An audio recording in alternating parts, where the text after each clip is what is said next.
Why the Avengers never truly understood Tony Stark. From the very beginning of times, the Avengers, asterisk, Tony was never truly seen by his teammates. Cap once challenged him, take away the suit, what are you?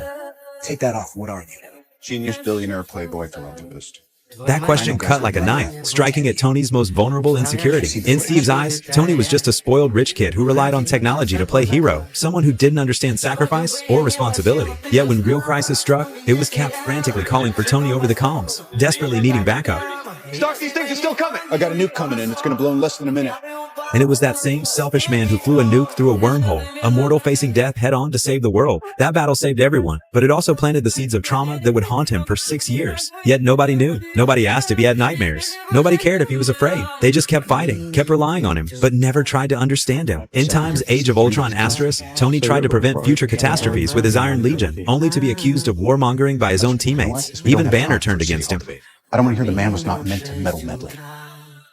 I see a suit of armor around the world. Sounds like a cold world to me. I see you colder. Cap clung to his idealistic belief in unity and doing the right thing. How are you guys planning on beating that? Together. We'll lose. And we'll do that together too.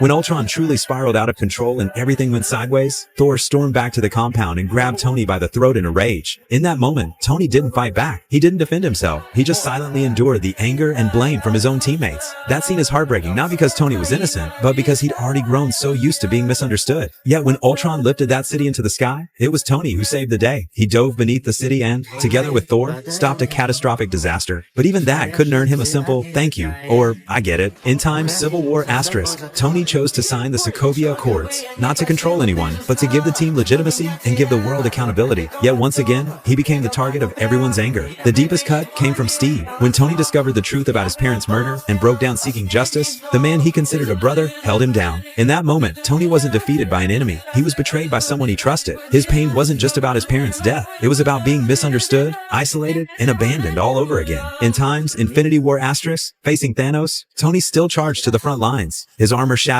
his nanotech depleted, his body covered in wounds, but he never backed down. Tony proved through action that he wasn't the chosen one, but he was always the one willing to step up.